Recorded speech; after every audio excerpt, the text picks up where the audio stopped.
Spawning down here in the bottom position of Deathora for our first map of the day. Representing Team NV, he is MARU.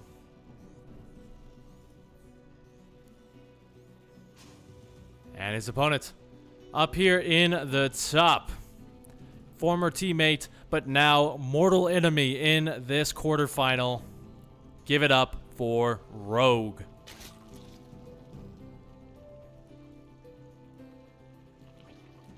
And as you guys know, Rogue is no slouch when it comes to these big time events. A lot of people can say that in some instances, he does kind of falter when we're seeing him in show matches. Maybe in GSL, he sometimes doesn't go as far as necessary. But at the end of the day, when it comes to these big premier tournaments, wherein he can just kind of play his own style, he really just comes into his own against players that you really wouldn't expect him to be beating at his current form. Obviously, IEM is kind of his playground as well. This is kind of his stomping grounds, I'd like to say, where he does his best work.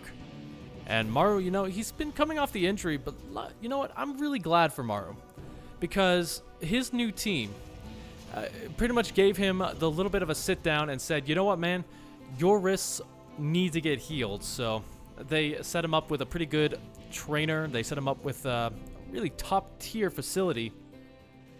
And that has allowed him to come out here maybe a little bit fresher than we would have otherwise seen. And, you know, that's just really good to hear. Especially since he's going for a very micro-oriented build in this 2-1-1 coming on up. Now, with this, obviously the first bunch of Marines isn't the killing blow. The killing blow is just the repeated, continuous aggression that comes off the back of this. Basically, you just want to be always sending units across. You always want to be trading out. You want to keep your opponent down in that worker supply because he has to defend.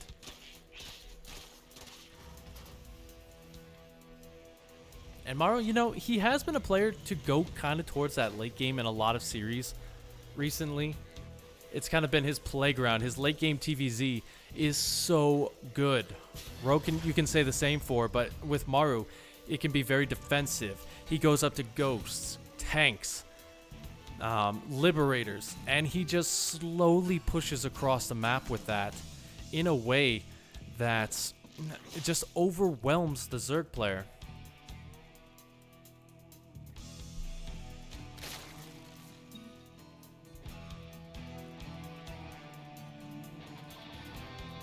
So now Rogue, he's not getting anything too fancy. He does have one little peeping Tom over here, and just to kind of go in when the time is right, but he does want to get a little bit of an indicator that this is coming. The fact that he hasn't seen Hellions does give him a little clue that there's a potential for something aggressive. And yeah, there you go. He's going to just pop out some additional lings for the defense. Some more queens. I think once you get up to about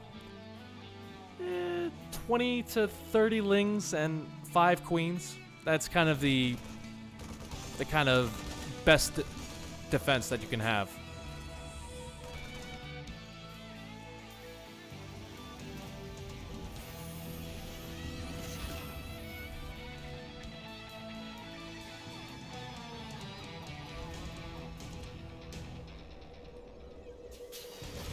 Ooh, even gonna be adding on Hellions. I really like this, because with that Hellbat support, we don't see any Banelings from Rogue right now.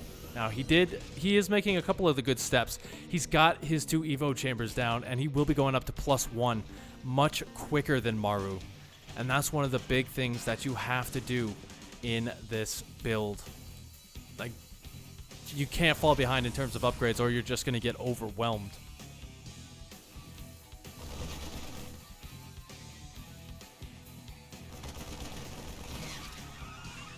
Move out, coming across layer, instantly started. He's going to need some help here. No Baneling nest again on the way. I don't know if he actually recognizes the fact that there are Hellion support with this.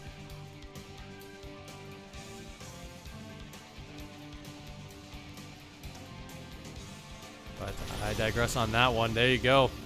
First, a big scan, so Rogue sees everything. He instantly dropped the Baneling nest. The Hellbat's gonna be in support in the backfield. Those Lings taking quite a bit of damage.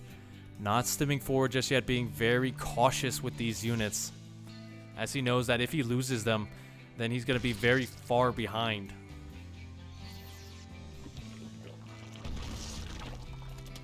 Yeah, MARU did cut quite a bit to make this work. Obviously, you can see the NG bays only coming down just now. He will be going for drilling claws, which is pretty interesting. I don't necessarily hate that, because if you can kind of get those Widow Mines in while still pushing up in the front, then you're gonna get so many drone kills, I swear. Even though Rogue is really good and really good at defense, you know, drilling claw mines are really hard to spot, especially with that armory. Our forces are under attack.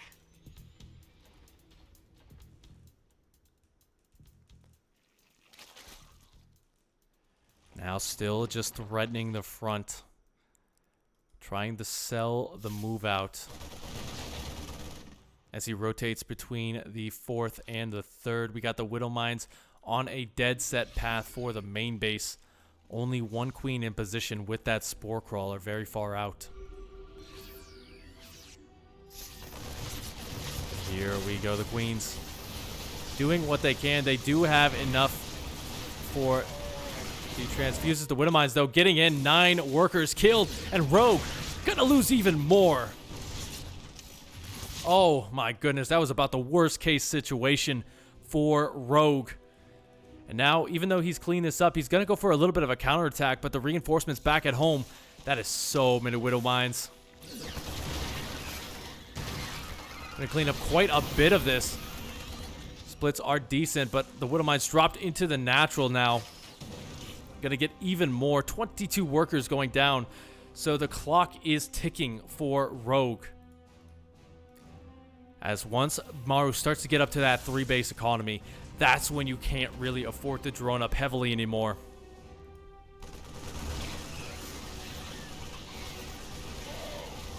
Gets the splits off in time, but the Banelings do get into the natural. The Siege Tank is in position. It gets a bit of damage of his own, though. 17 workers. That is a pretty good counter.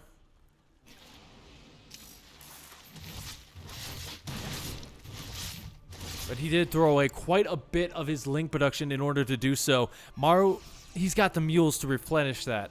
And that's kind of the big problem now is, you know, Rogue, he lost so many workers. He's only on 65.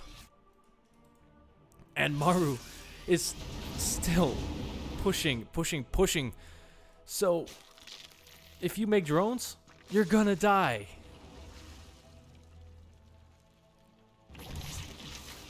Again, getting in a little bit late on the pull to Queen, meaning 3 additional go down. The medevac did fall, so that's finally going to be the end of that shenaniganry for MARU. But I mean, it's definitely done its job, as he's got his second wave of 2 medevac support going to be coming in, trying to pick off even more of these Lings. Good fight so far, as there's not that many Banelings in production. As you can kind of see, he's got these 6. Trying to rotate around to the main base. Will be pushed back. His army is looking pretty healthy on the other side. It's going to come down to when does he want to move out. He is setting a good pace for this game.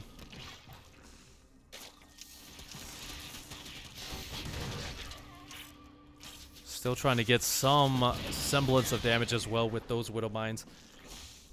I think he can kind of afford to trade that out a little bit.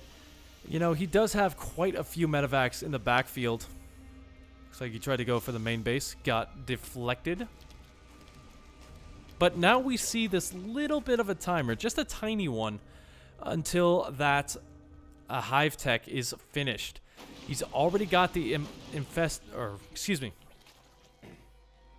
He already has the lurker den on the way, and with upgrades, it's going to be a little bit trickier to kind of push into these locations. So he's going to have to find the damage and do some more now.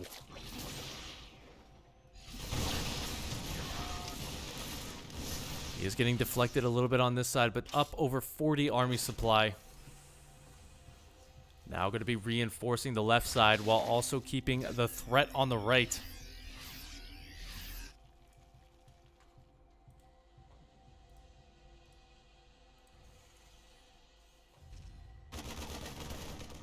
Big run by Rogue, but I don't know if he can really afford to do so. And yeah, there you go. The Zerglings are going to have to come back home. Scans, goes down, cleans up the creep.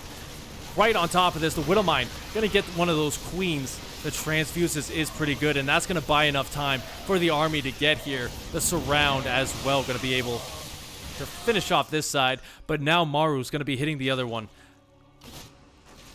And keep in mind, he didn't get completely cleaned up on the left, so he can still go back in there after getting this base. Looks like he's not going to press his luck against those queens. Now Rogue trying to finish the fight on this one. Gonna take a huge Widowmine connection. I gotta say, these Widowmines have been the MVP of the day for Maru. He is just doing fantastic amounts of work for him. And since he's kept a large chunk of his army alive on both sides, now he's just gonna try and kill. Vipers don't have the energy for a parasitic bomb. Oh my goodness, there was a hidden Widowmine right there. And with most of the army in the main base, he's going to come straight into here to the third. The fourth base is going to be under fire pretty soon as well. The Infestor's doing what they can, but with the siege tanks, you know, he did clean up the main base. But I mean, how do you really break this? Even pulling in the siege tanks, still going to get some good shots off. And the lurkers just going to push away the rest, but I mean, supply doesn't lie. There's not Rogue just running on fumes. He's relying too heavily on the lurkers, which, by the way, aren't really that well upgraded. They only have +2 coming in soon. Good splits. Just going to get what he can. 4 of those lurkers will go down.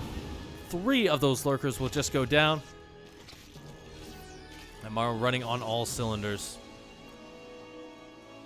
I hate to say Rogue is dead, and I hate to kind of say it this early, but Rogue is dead. Unless he can get some beautiful connections against this army, and he just can't really find an angle to get that. He's splitting off quite a few of his forces for the run-bys, but again, he's spending so much gas that he's not able to get any banelings, which I think would help out immensely in this situation.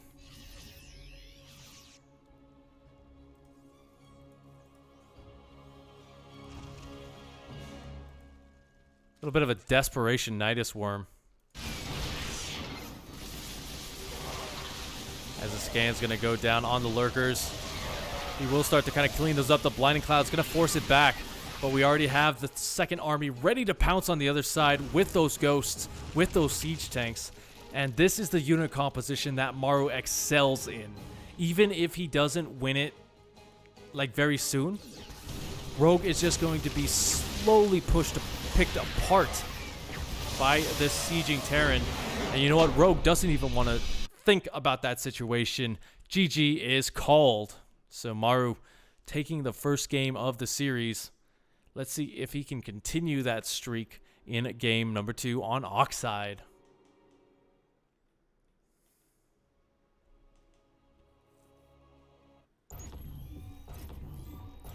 I think Rogue did make some good moves, but he just didn't really have the unit composition that he wanted. He relied too heavily on those lurkers. You know, obviously, lurkers can be pretty good, but with how MARU played it, he just played around them. Where they weren't, he was. But I digress on that because we do have down here in the bottom position representing Dragon Phoenix Gaming. He is Rogue.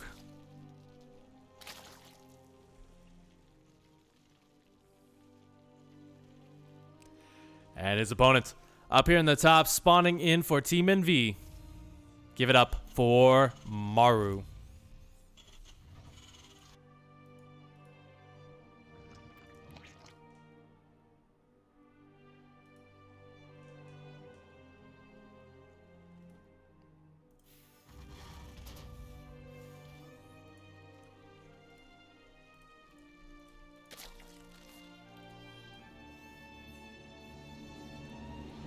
So now, the big question is, how is Ro going to respond on a bit of a smaller map in Oxide?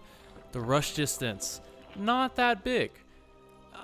You know, we see a lot of Zerg players just kind of go for the early Roach builds that try and punish their opponent to kill them quickly before they can get up to that big, scary 3-base economy. And you know what? It works pretty well. Rogue is one of those players who I think he does like his roaches quite a bit. Even though we didn't see them in that last game, I do see him use them in the late game quite often, even though they don't really scale as well.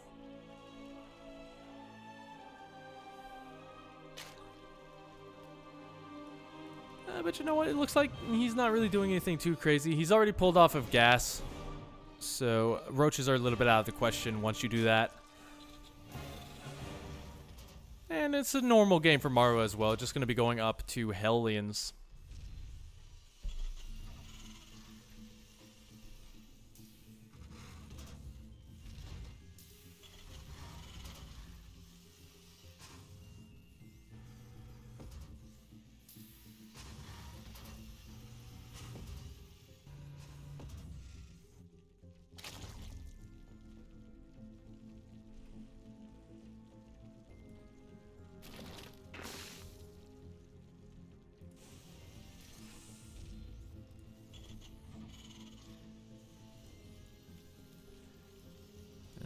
Okay, so... Oh, okay, so going straight for additional Marines before switching over. Now that is interesting. And just the fact that he doesn't have any tech lab near that starport. Is this a Hellbat timing, or is this something else? As we got a Widowmine being added in, so maybe Widowmine drops? That'd be pretty good. Like, we did see him kind of drop Rogue to death in that last game, so it would make sense to kind of keep that up with Dream's drop style. Basically, what it is you just drop Widowmines until they kill something. But no, there we go. A little bit later to just switch over into Hellions. Okay.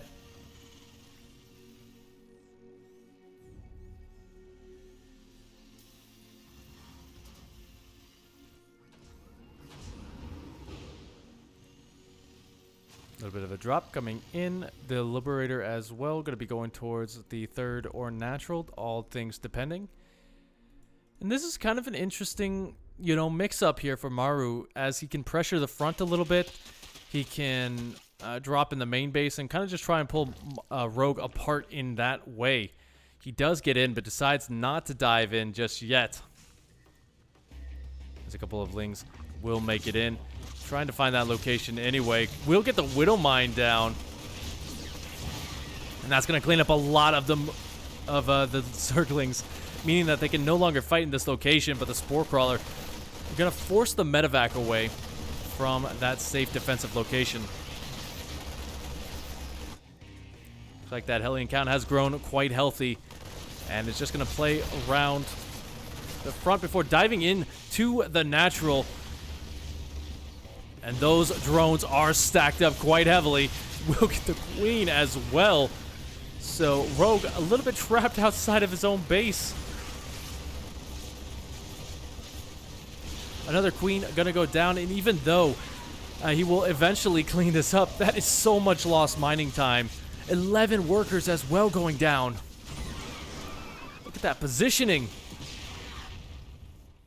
Oh my goodness, Maru, you absolute madman. 14 workers killed.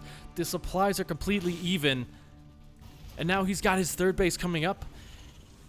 With those additional racks coming in. +1 upgrades. As soon as those engineering base finish, Rogue is gonna have to do some counter damage, and I don't know if he can. He's transitioning into roaches just because they're a little bit safer. But without upgrades, will they be enough?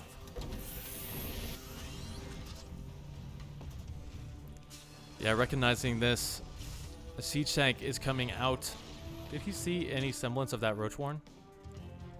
Okay, he did see that coming in, so that is a huge deal as well. Liberator got some kills. That's pretty nice.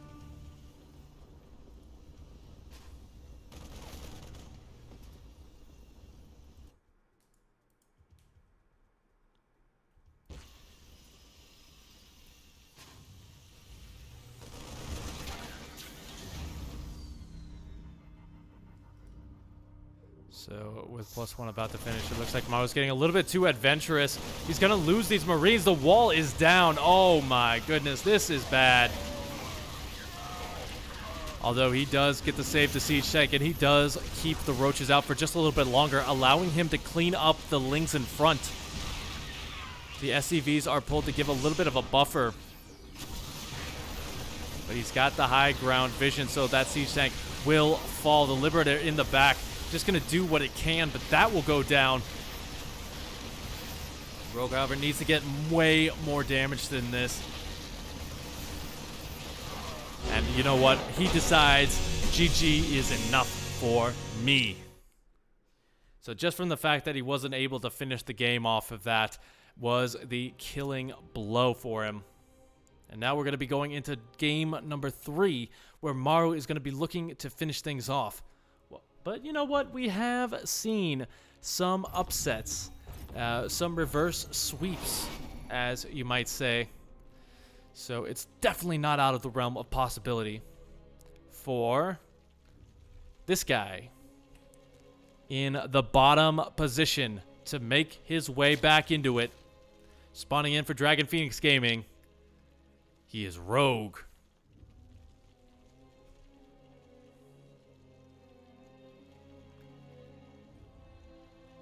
And his opponent up here in the top. Looking out for the blue Team NV, he is Maru.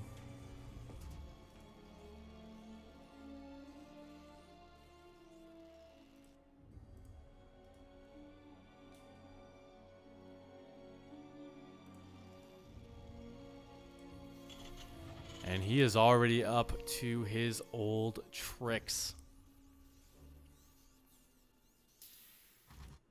Not the most aggressive positioning on those two racks, but with Reapers, you don't really need them to be too close. You just need to be a little bit closer so that they can get in before there's really a good defense for him now.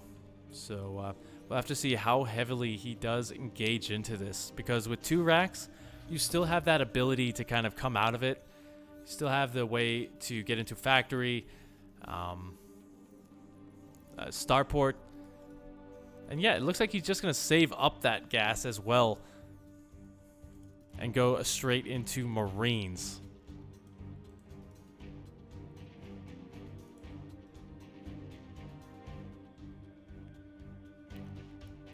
First Marine pops, and that's going to be his indicator to go. Rogue has already seen this. So the question is he going to save the low ground or just sacrifice it to buy himself some time? First bunker going to start. The second one should go down soon. Kind of just using that SCV in the front to buffer as the drones are pulled. Now Maru has to be a little bit careful. It's like one of those Marines will get surrounded, so a good start for Rogue. He's just got to be careful not to lose too many of these drones. The Ling's not fighting the SCV, so that was a bit of a mistake. So you know what? I don't hate this here for Maru. He got 6 worker kills and forced a ton of defense out of Rogue. So really, that was such a slowdown to Rogue's playstyle, and you can kind of see what happens when you pull off the drones for so long. So just overall some great economic damage there, both direct and indirect.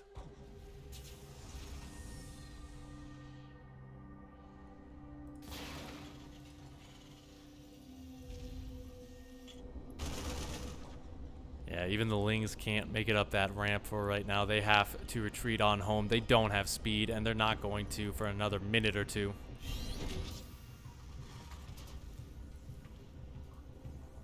So after that, Maru's just going to get this transition going. He's got his natural already boosted up.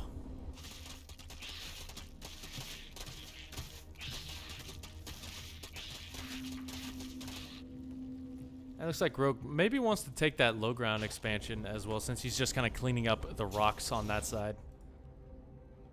Maybe not cleaning them up as he leaves and decides the safer third is better for him. And you know what? I agree with him here. The thing about Romanticide is obviously this is a siege tank's paradise, as you just have all these different rock formations all over the place, which just really sets yourself up for good tank positioning for these big aggressive pushes that you see coming out of Terran players these days. Now Rogue, that's a little bit of a faster lair for him.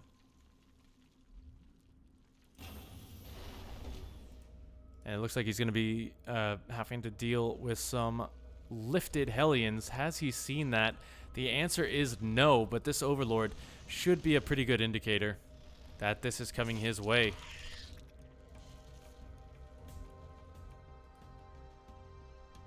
Seeing that, however, he's going to send a small little run by, trying to kind of get around this. But he doesn't really have a lot back at home.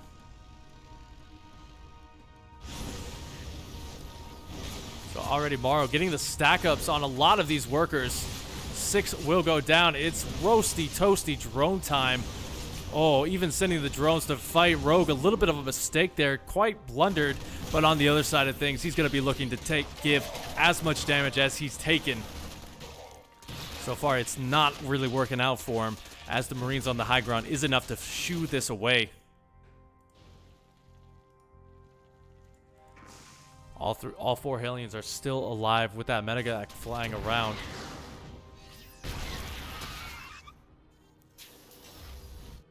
But you know what Rogue is saying? You know, I smell some blood in the water. I might not be able to kill you with this, but I'm still going to make sure that you don't expand. And now a heavily supply blocked MARU is going to have to come back into it a little bit more.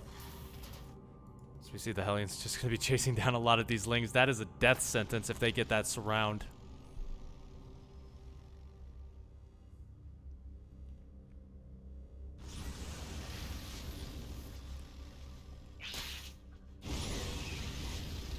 Trying to wait till the very last second. Good pullback on those weakened Hellions. Supplies are still relatively equal. Rogue taking such big losses in that one. That was 20 workers total in this game. And so he's sitting at the 46 supply mark at 6.5 minutes into the series.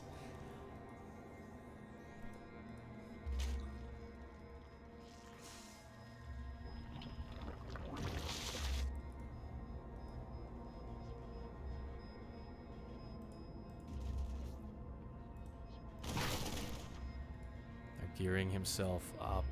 Looks like the siege tank is going to be going for a much more defensible position. Spire, not going to be done in time for this push, but he should have enough Lings. His Baneling Nest is not done, however, so he's just going to have to be careful as to where he engages in.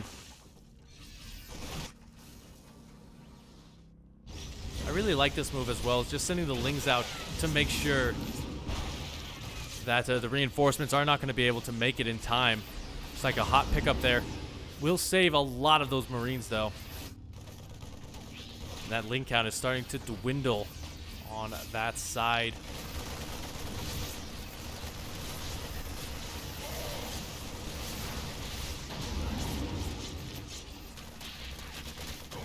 get some of the reinforcements. If he can get the siege tank, that would be lovely amounts of damage. But now he's really exposed on this side. He will get on top of the links, but there are a couple of Marines there to help out. So that will get picked off, and Rogue really struggling to just clean this up once and for all.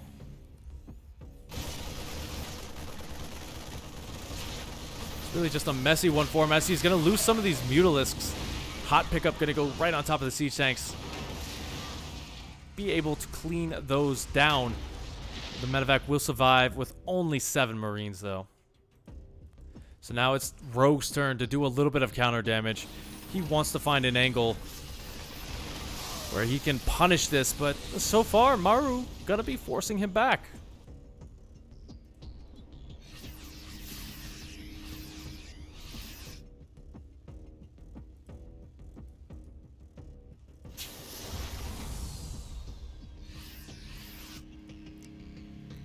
A little bit late on the ground upgrades, too. He's those Evo chambers at the, 9-minute mark. It's really going to slow him down quite a bit. MARU will have +1 much, much quicker. And we'll be able to go up to +2. Siege tank does get picked off. That's nice. That's very good.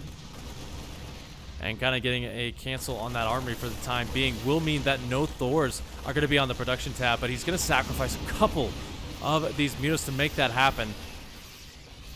Oh my goodness, he's playing a very risky game here for only 4 SCVs.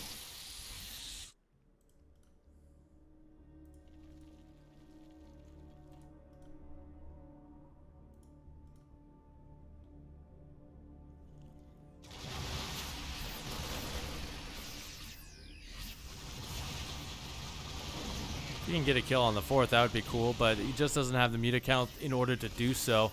Still just jumping around while he buys himself a little bit more room to get back up to that 62 drone count. Okay, so Rogue has cut full production and he's going only into units. 3 more mutas, 6 more banes, getting speed, all his upgrades, and I don't know about that because MARU is on 72 workers of his own, so he can really afford to lose a bunch of these before he really falls behind. Yeah, there you go. A big swell of 13 drones coming in. Recognizes that he needs just a few more in order to make it worth his while.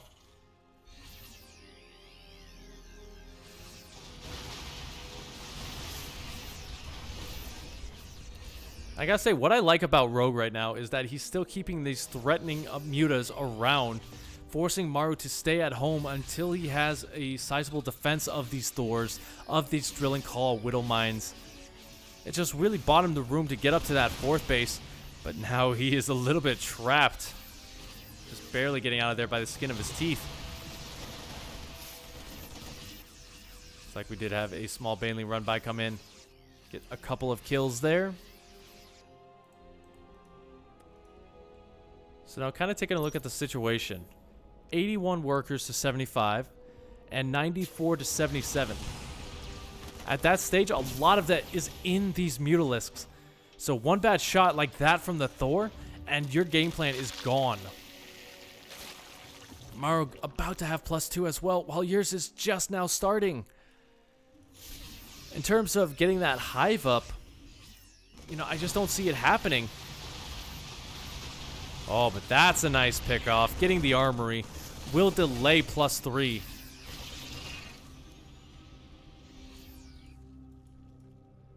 Okay, so if he can get pickoffs like that, that's going to be his ticket back into this game and this series.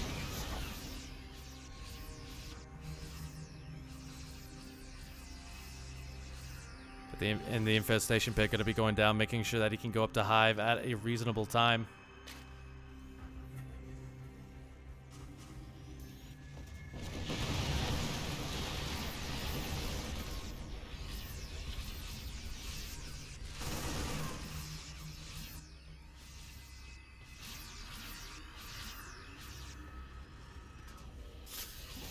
Here we go. The Baneling's going to be rolling in The splits are decent, so they're not going to get too much done on the ground. The Muta's trying to come in to capitalize, but there's too many Marines. And once again, he is forced to retreat.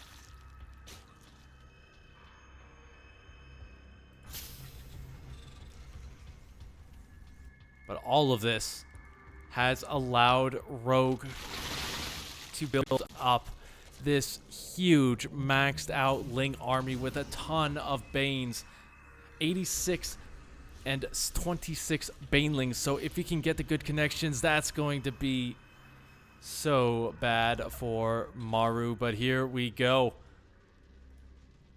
Well, it looks like we're going to have a little bit of a seesaw base trade situation as the Muta's going to be coming in.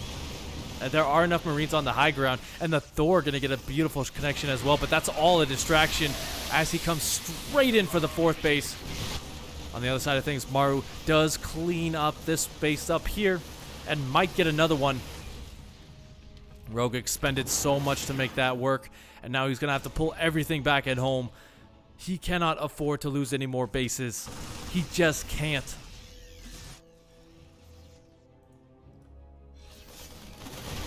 Trying to engage off of creep. Oh, that's how you know things are a little bit hurtful for him. Widowmine's gonna do a little bit of friendly fire, and this actually is cleaned up by MARU. Both sides losing a good majority of their supply. Question is, did that buy enough time for Rogue to remax? As he's got the Ultralisk Cavern on the way. Adrenal Glands, no +3. Keep an eye out for that. It looks like MARU is going to be able to re-establish that 4th base.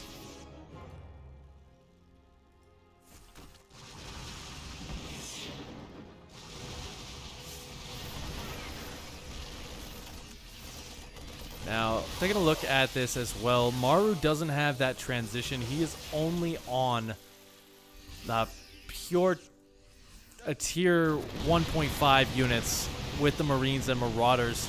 So once those Ultras just start to hit, that's going to be a dangerous situation. He needs some Ghosts. He needs some Lips. He needs anything else. And now he's starting to take a lot more damage from these Mutas.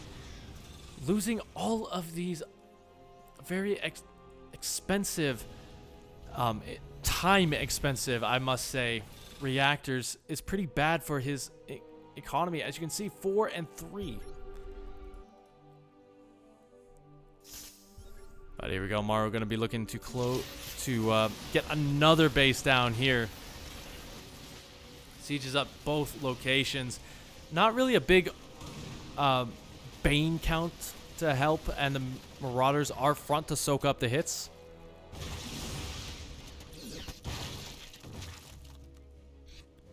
This is actually just going to prompt Rogue to go for a big counterattack. The Thor gonna force that away.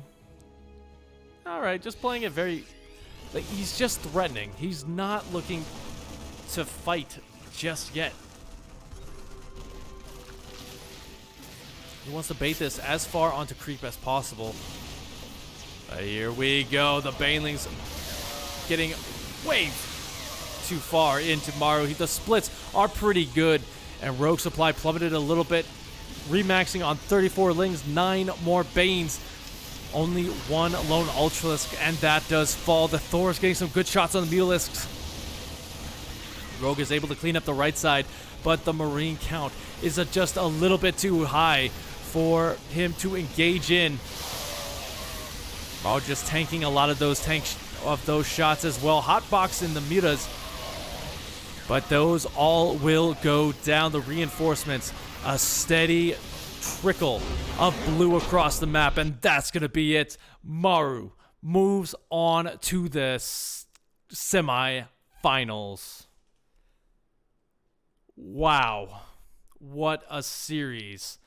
And for all you guys coming in from YouTube, make sure you hit that like, favorite, and subscribe for more epic content like that. Thank you all so much for tuning in, and we'll see you guys at the next big event.